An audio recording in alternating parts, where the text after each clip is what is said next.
Nah, penentuan titik break-even ini tadi karakteristik apa saja sih biaya-biaya yang bisa ditentukan oleh atau yang bisa dipilah masuk ke biaya tetap dan biaya variabel. Kita pilah dulu biayanya. Misalkan kalau dalam perusahaan ada HPP, perusahaan dagang ya, ada juga biaya pemasaran, ada biaya administrasi umum. Nah itu kita pilah, misalkan HPP, oke dia mengikuti jumlah produk, maka dia masuknya biaya variabel ya. Jadi kalau produknya yang dijual adalah 100 ya HPP-nya sekian. Kalau misalkan dia 1000 ya berubah juga. Nah, kalau biasa pemasaran bisa biaya variabel, biasa juga biaya tetap. Tergantung dari kebijakan yang diberikan oleh perusahaan itu sendiri. Termasuk juga biaya administrasi dan umum.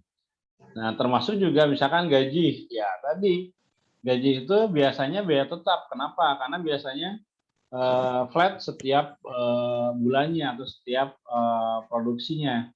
Sehingga biasanya biaya gaji itu masuk biaya tetap. Kecuali kalau ada insentif. Nah, biasanya kalau insentif itu akan sangat tergantung dari kinerja dari pegawai itu sendiri melalui hasil produk itu sendiri. Jadi ya biasanya masuk ke variable cost. Nah, sedangkan untuk biaya-biaya dalam perusahaan manufaktur itu kan dalam manufaktur sudah jelas ada yang namanya biaya produksi, di mana biaya produksi itu akan terbagi menjadi 3. Ada yang namanya labor, adanya yang material, kemudian adanya juga overhead. Nah, untuk material berarti biaya baku otomatis adalah biaya variabel karena besaran biaya tersebut akan selalu mengikuti proporsi dari produksi yang dihasilkan. Kemudian juga untuk labor atau tenaga kerja langsung juga sama, variable cost. Overhead itu bisa dikatakan biaya variabel atau ada juga sebagian yang biaya tetap.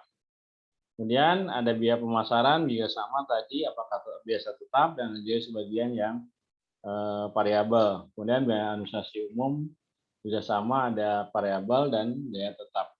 Nah, berdasarkan penggolongan pengelompokan biaya tersebut, maka ya bisa digolongkan kita bisa melakukan sebuah analisa break-even point untuk menentukan titik impasnya. Ya. Tadi kan syarat utamanya dalam melakukan analisa itu adalah menggolongkan biaya. Kedua, price atau harga. Harga produk itu senantiasa tidak berubah dalam satu periode analisisnya. Jadi kalau misalkan kita menganalisis semester 1 tahun 2021, ya tidak berubah tuh selama satu semester itu. Nah, kalau berubah itu juga akan sangat berubah juga titik break-even point-nya. Ya. Jadi tadi price juga menentukan supaya tadi kita melakukan analisis titik impas itu atau break-even point-nya dengan tepat, kemudian titiknya juga ditentukan dengan tepat juga. Yang ketiga adalah perusahaan hanya memproduksi atau menjual satu barang. Kalau lebih dari satu jenis barang, maka nanti kita menghitungnya dengan BFV mix, ya, jadi BFV secara keseluruhan. Nah, kalau untuk satu jenis produk, maka syaratnya ini tadi bahwa perusahaan menganalisis yang dianalisis adalah menghasilkan satu produk, ya, supaya tadi perimbangan-perimbangan penentuan biayanya tetap tidak ada perubahan yang signifikan.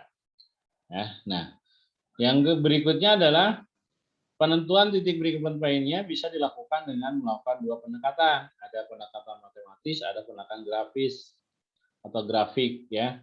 Nah, pendekatan matematis kita menggunakan formula di mana formula dasarnya adalah unit, atas dasarnya unit. Maka formulanya adalah BFV sama dengan atau BFV unit sama dengan V cost dibagi dengan price dikurangi dengan variable cost per unit. Itu ditentukan untuk berapa besaran titik BFV per unitnya. Kalau untuk menghitung berapa besar BFV total atau jumlah dalam rupiah, maka bisa dihitung dengan formula BFV sama dengan variabel V cost dibagi dengan 1 dikurangi dengan variabel cost dibagi price atau yang disebut dengan contribution margin. Ya. Jadi 1 dikurangi variabel cost per unit dibagi dengan price. Atau dengan modal kontribusi. Nah, ini pendekatan matematis sehingga tinggal masukkan untuk menghitung BFP-nya, kita masukkan data-data yang tersedia di perusahaan berdasarkan komposisi variable cost, fixed cost, variable cost, dan price-nya. Nah, ini jelas. Nah, ini bahwa biaya itu jumlahnya berubah, variabel, biaya tetap, maupun satuan kegiatannya berubah. Nah, ini asumsi yang tadi, bahwa satu harus dipisah menjadi dua biaya, harga price-nya tetap, produk satu jenis, dan bahan baku tidak berubah. Manfaatnya, perencanaan penjualan, perencanaan harga jual, pemilihan alternatif mesin, kemudian analisis penutupan usaha, kemudian analisis perluasan pabrik, ya. Jadi manfaat ketika menentukan tutup usaha, menentukan manfaat analisis break even. Sebelum saya melanjut pada teoritis, saya pengen tanya dari Bapak Ibu sekalian, kalau Bapak Ibu menilai sebuah usaha, ya, bahwa usaha ini sudah tidak bisa menghasilkan, itu dari apanya dilihatnya? Dari pendapatan. Pendapatan. Seperti apa pendapatannya? Kan kalau menilai usaha itu bagus pasti mudah ya. Bagaimana perusahaan itu bagus, komersil, menghasilkan udah jelas. Nah, sekarang menilai bagaimana perusahaan ini tidak akan menghasilkan. Nah, tadi Bu Fitri bilangnya dari pendapatan. Pendapatan seperti apa? Ya, karena kalau pendapatannya lebih sedikit dari modal yang diberikan per hari, otomatis per bulan akan menimbulkan kekurangan gitu, Pak. Apalagi kalau yang di bahan produksinya makanan, kan makanan otomatis basi ya kalau makanan basah kayak gitu. Nah, oke. Jadi tingkat kerugiannya lebih tinggi gitu kalau penjualan dari segi makanan matang gitu. Oke. Nah, kira-kira tadi seperti itu kata Bu Fitri bahwa pendapatan. Kira-kira di saat bagaimana bahwa usaha ini harus berhenti.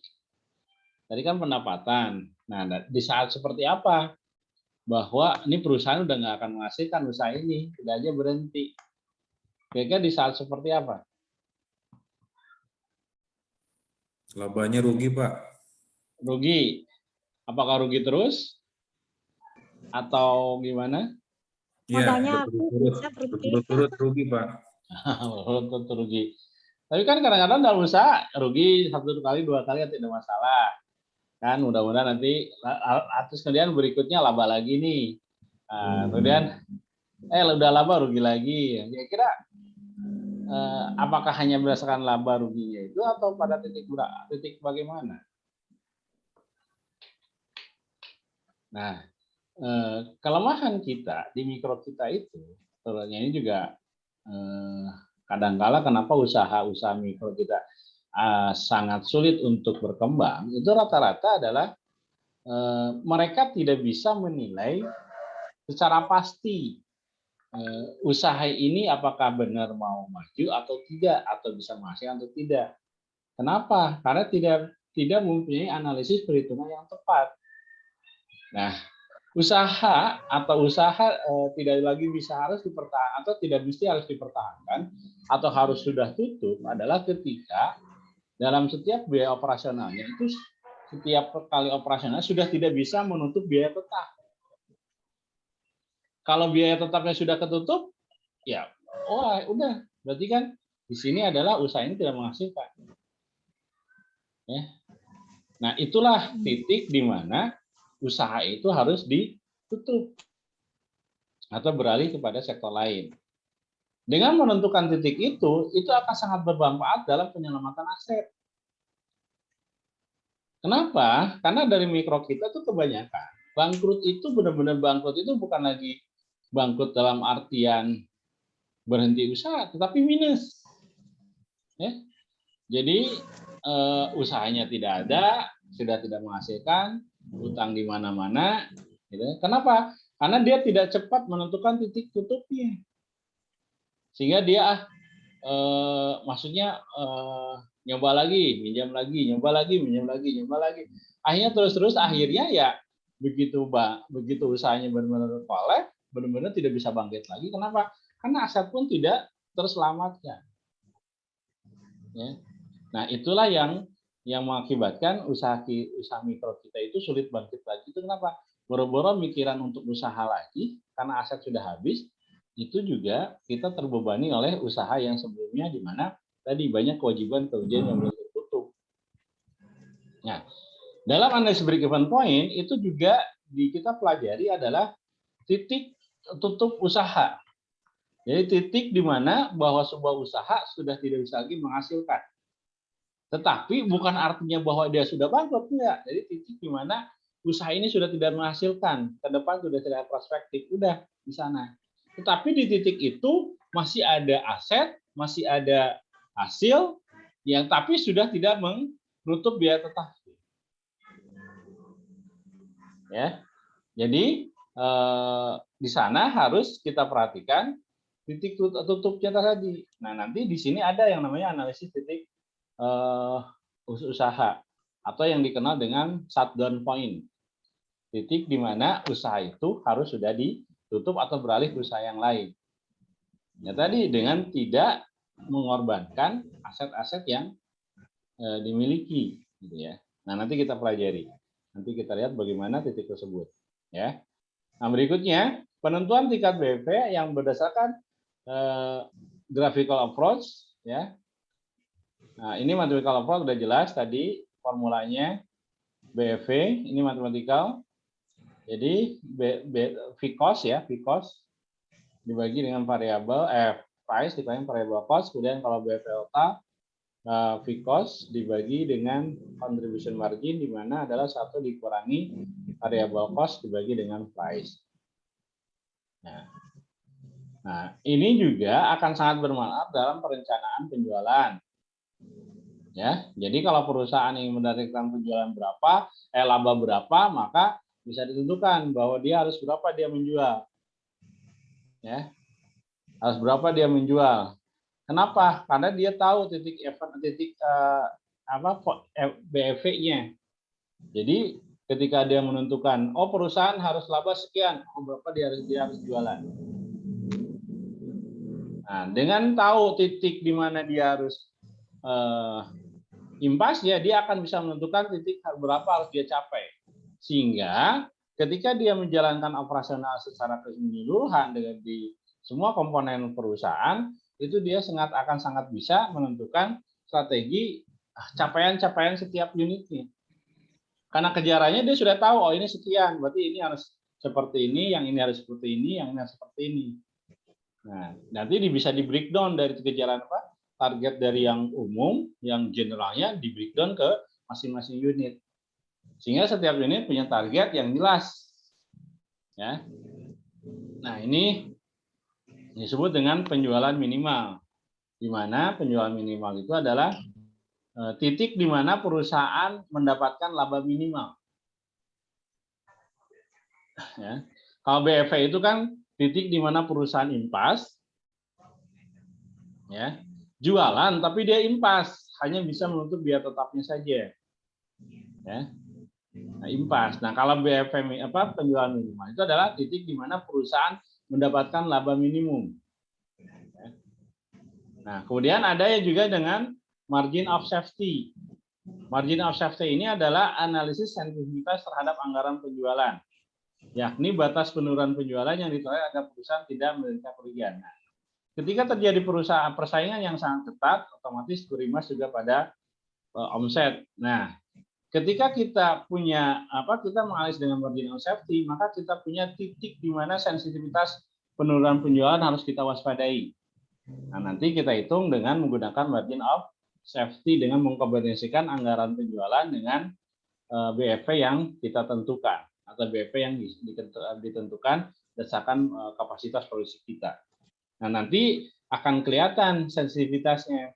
Kalau penurunannya sudah mencapai atau melebihi sekian persen dari margin of safety, oh ini berarti sudah titik yang mengkhawatirkan bagi perusahaan untuk mengambil langkah-langkah tertentu untuk bisa menekan atau menghentikan penurunan omset tersebut. Ini secara internal ya. Kalau secara eksternal ya itu kan tergantung dari kondisi makroekonominya tersendiri. Ya.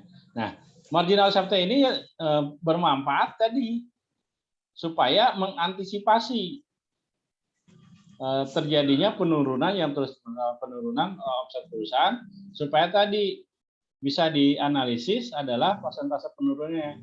Kalau misalnya penurunannya masih di batas ambang margin of safety, oke, nggak masalah, bisa ditolerir. Tapi kalau misalnya penurunannya sudah di ambang margin of safety, berarti kan udah sangat menyentuh perusahaan akan menyentuh kerugian. Nah, itu harus cepat diantisipasi, ya. Apa nih yang terjadi dalam penjual atau dalam operasi perusahaan ini? Apa yang menjadi terjadinya penurunan sehingga perusahaan tidak terlanjur mengalami kerugian kalau sudah menentukan margin of safety-nya. Ya. Nah, itu yang harus diperhatikan oleh Bapak Ibu sekalian dalam rangka menganalisis break-even point. Nah, kalau pendekatan grafikal ini nanti biasa dikenal dengan namanya trial and error.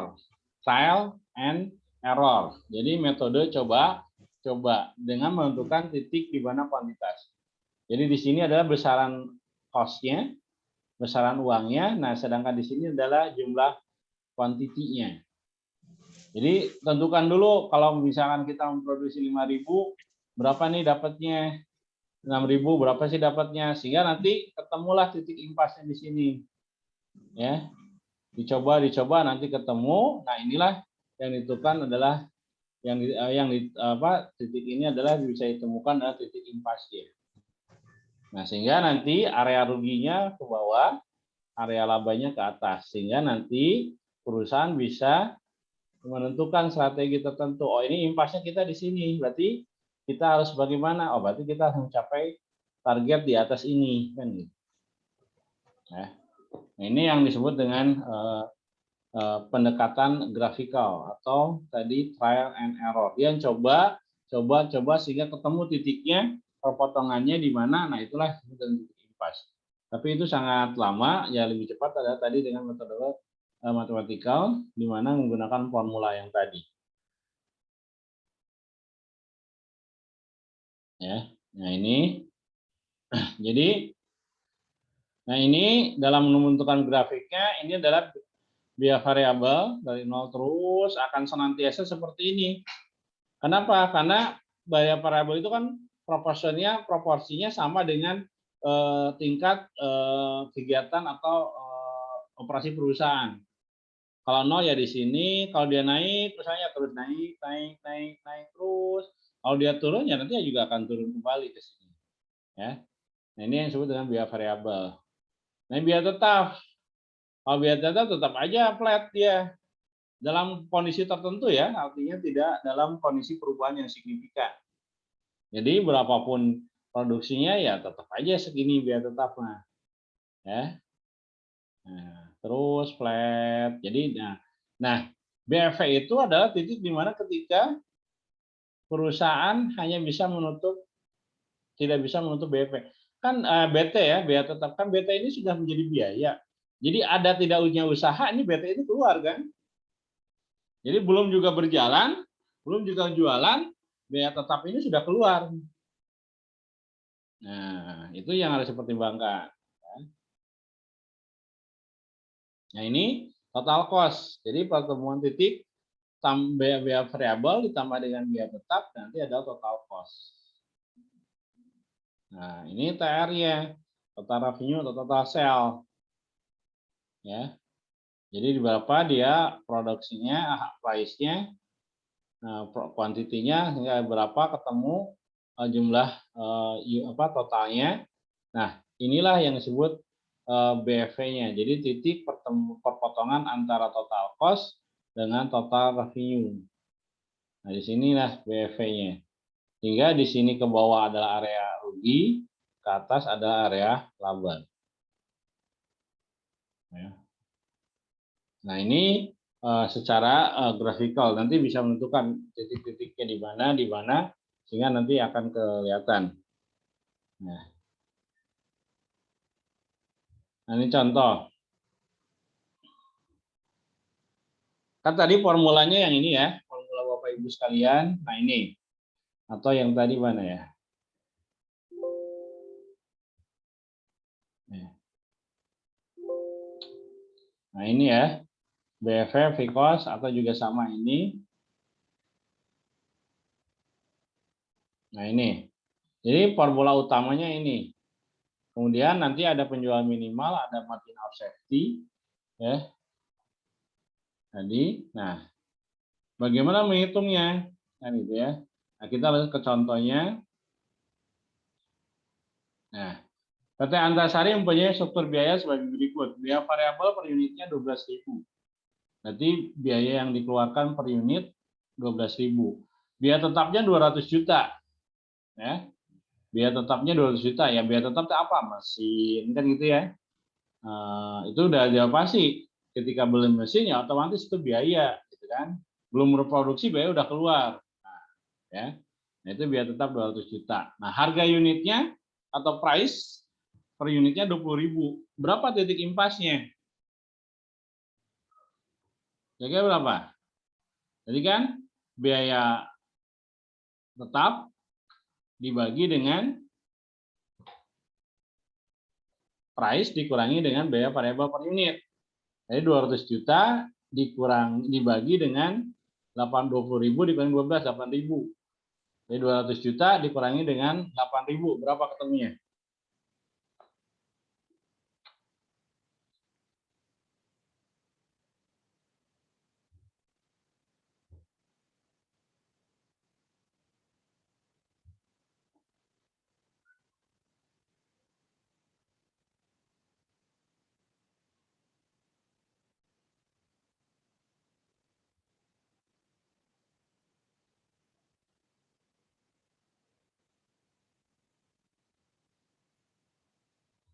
Ya, ketemunya adalah 25.000 unit.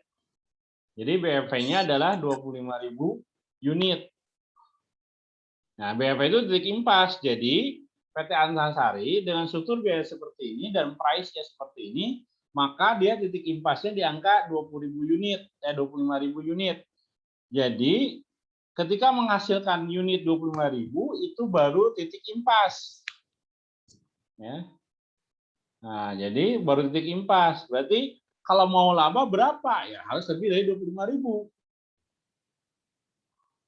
Ya.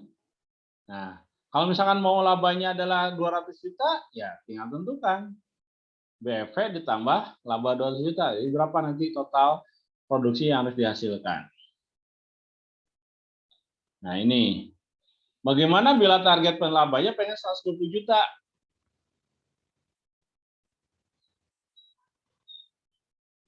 Nah, berarti kan tadi biaya tetap ditambah. Jadi 200 juta ditambah 120 juta dibagi dengan contribution margin.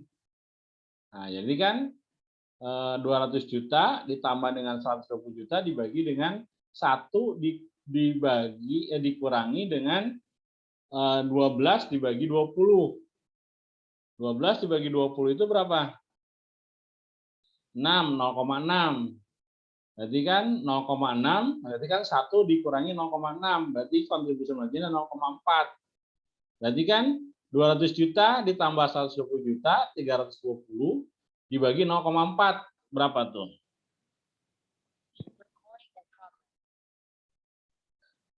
$320 juta dibagi 0,4. Berapa? 800 juta ya. 800 Jadi, juta. ya, berapa? 800 juta, Pak. Ya, jadi ketika ingin laba 120 juta, maka perusahaan harus bisa menjual produknya sampai dengan harus mendapat omset 800 juta. Omset totalnya 800 juta, berapa unit yang harus dia jual? Nah, harganya 20.000, sedangkan totalnya omset 800 juta, kalau menghasilkan laba 120 juta, maka unit yang harus dijual adalah sebesar atau sebanyak 40.000 unit. Nah, jadi dengan penjual minimal, bila perusahaan atau manajer punya target laba 120 juta, maka dia harus bisa mencapai penjualan 40.000 unit dengan komposisi biaya ini. Ya. Jadi kalau mau laba 120 juta, maka dia harus jualan sampai 40.000 unit dalam 1 tahun, maka dia akan mendapatkan 120 juta labanya. Ya. Nah, itu bisa dibuktikan nanti P tambah Q-nya. Kalikan Q. Jadi kan kalau 40.000 unit dikalikan price-nya 20, berarti kan 800 juta. Sedangkan komposisi total cost itu kan biaya variabel ditambah biaya tetap. Biaya tetapnya udah jelas 200 juta, sedangkan biaya variabel per unitnya 12.000. 12.000 dikali dengan 40.000 berarti berapa? 480 juta ya. Ya. 480 juta biaya variabelnya ditambah dengan biaya tetap 200 juta, berarti kan 680 juta total cost-nya. Sedangkan total sell-nya, total revenue-nya ada tadi 800 juta, maka 800 juta dikurangi 680 juta, ketemulah laba sebesar 120 juta. Ya, itu pembuktiannya. Jadi tadi komposisinya seperti ini, ketika komposisinya seperti ini ya, tidak ada perubahan biaya variabel, biaya tetap, dan biaya unit atau biaya harga per unitnya. Nah, sekarang yang berikutnya adalah target ketika perusahaan pengen 15% dari pengen laba 15% dari penjualannya.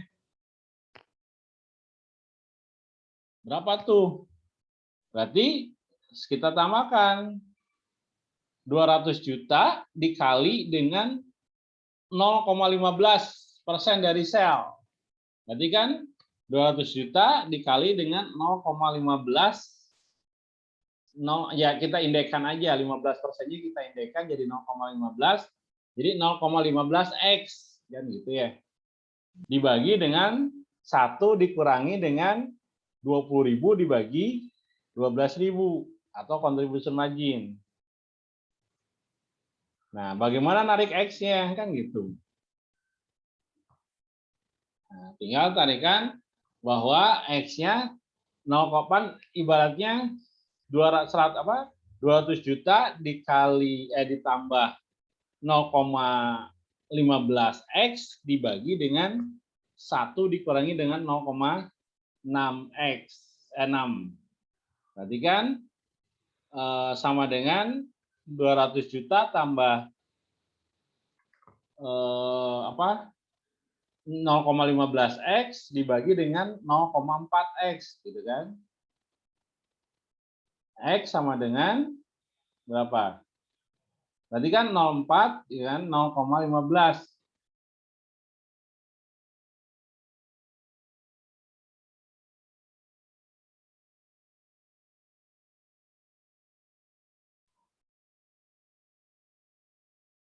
Jadi 200 juta dibagi dengan 0,4 dikurangi dengan 0,15. 0,25. Berarti 200 juta dibagi dengan 0,25, jatuhnya berapa?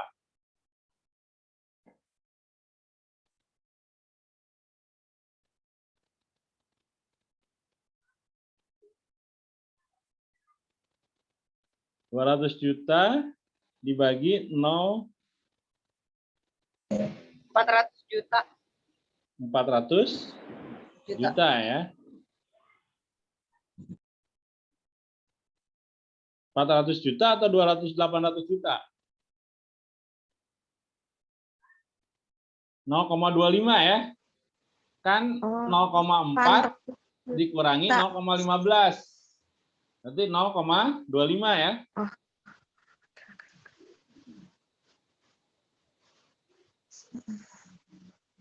Jadi berapa? 800 juta.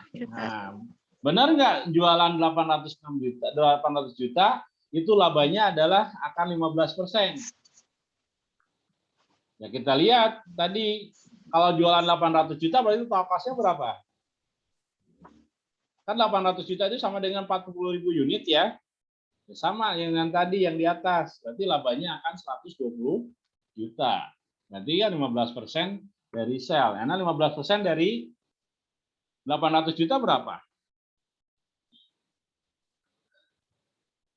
15% kali 800 juta adalah 120 juta. Jadi sama dengan yang penjualan atau laba minimal 120 juta. Jadi 15% dari sell-nya. Karena 120 juta itu adalah 15% dari sell yang dihasilkan labanya. Nah, seperti itu ya, Bapak Ibu. Ya, nanti untuk latihannya nanti ada latihan tinggal bagaimana ngitung-ngitungnya Bapak Ibu, saya jago lah. Nanti ada latihannya kita share ya. Oke, sampai sini dulu ada pertanyaan nggak Bapak Ibu? Jadi ini baru menentukan BEV, lalu grafiknya, lalu menentukan penjualan minimal dengan target-target tertentu. Ya. Ini kan yang pertama target laba 120 juta atau target laba 15% dari sell.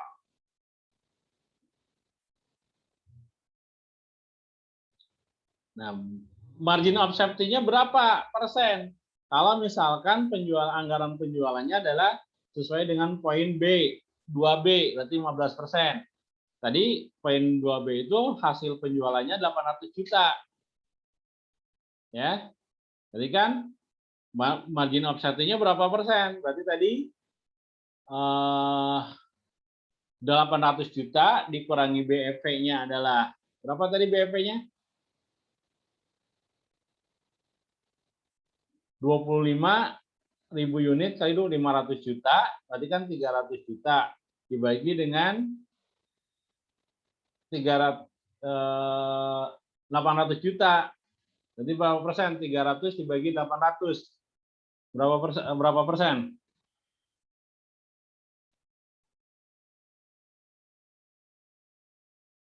.75, berarti 37,5% adalah margin of safety, artinya batas toleransi jika terjadi penurunan. Jadi kalau terjadi penurunan omset penjualan, itu batas toleransinya adalah 37,5%. Itu masih ditolerir, perusahaan masih menetapkan masih bisa laba. Tapi kalau penurunannya sudah melewati 37,5%, maka harus diantisipasi, itu perusahaan akan mengalami kerugian. Nah, maka setiap ada perubahan penurunan harus dihitung tuh margin of safety-nya. Batas ambang aman atau tidak nih. Kalaupun itu berdasarkan tadi secara makro, tingkat persaingan tinggi, kondisi ekonomi daya beli lemah, gitu kan. Ya, masih di sana masih oke kalau di bawah 37%, masih di bawah 7. Tapi kalau lebih dari 37,5%, wah, ini berarti perusahaan harus melakukan langkah strategis, langkah-langkah yang cepat supaya tadi tidak penurunannya mengakibatkan kerugian terhadap perusahaan. Ya. Nah, ini yang harus Bapak Ibu perhatikan ketika menentukan fungsinya atau manfaatnya dari margin of safety ya.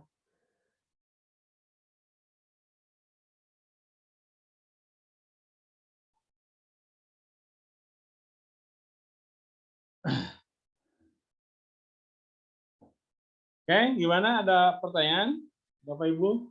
Atau mau sharing, silakan.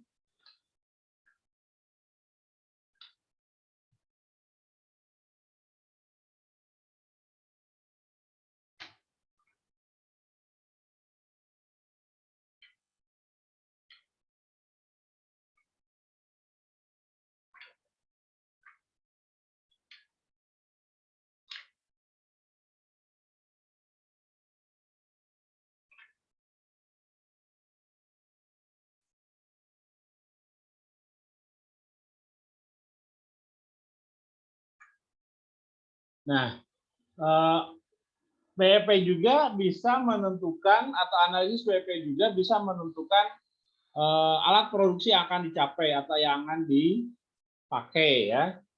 Nanti dalam analisis break-even point juga tadi menentukan mesin. Kira-kira mesin mana yang mau pakai atau kendaraan mana nih yang mau kita beli untuk bisa lebih menguntungkan. Nah, ini kita bisa juga pakai dengan analisis break-even point ya. Oke, sampai sini ada pertanyaan? Nanti di sini soal-soalnya banyak, Bapak Ibu tinggal hitung. Nah, ini shutdown point. Shutdown point itu titik di mana perusahaan sudah tidak lagi bisa menutup biaya produksi, biaya tetapnya ketika tetap tunainya ketika perusahaan beroperasi ya. Nah, shutdown point itu formulanya mana ya?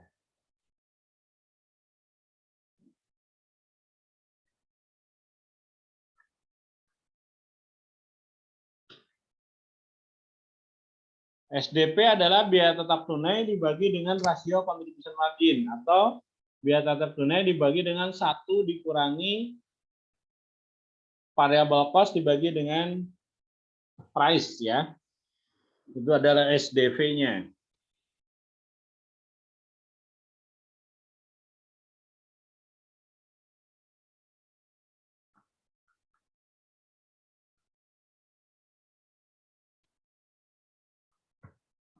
Oke, silakan Bapak Ibu ada pertanyaan atau tidak?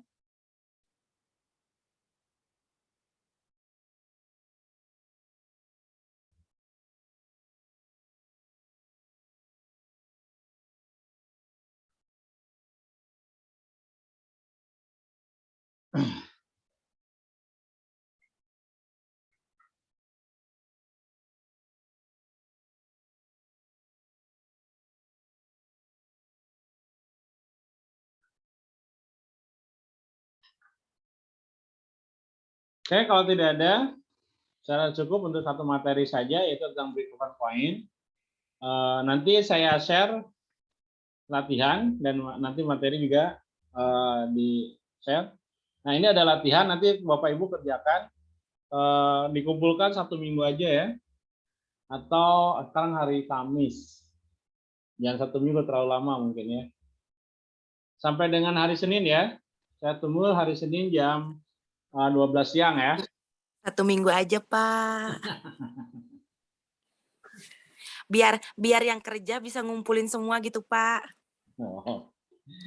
Ya oke, nanti saya plus tambahin ya. Baik. Oke, jadi latihannya nanti yang ada di materi, soal-soal kasus yang ada di materi, nanti ya seperti tadi ada kelihatan, ditambah nanti ada soal latihan yang saya share di materi ini atau di latihan ini. Nanti Bapak Ibu silakan kerjakan. Nanti tinggal kumpulkan di WA aja ya. WA grup aja supaya cepat ya. Oke, demikian aja untuk materi hari ini. Saya rasa cukup untuk satu materi. Nanti kita tambah lagi di pertemuan berikutnya. Oke, sekian aja. Terima kasih Bapak Ibu. Dan nanti biasa daftar hadirnya di YouTube aja ya Bapak Ibu ya. Langsung ada Bapak Ibu komen di YouTube-nya supaya nanti kelihatan tetap YouTube daftar hadirnya kelihatan secara digital. Oke, sekian aja. Terima kasih Bapak Ibu sekalian. Mohon maaf atas kekurangannya. Saya tutup. Wassalamualaikum warahmatullahi wabarakatuh. Waalaikumsalam. Waalaikumsalam.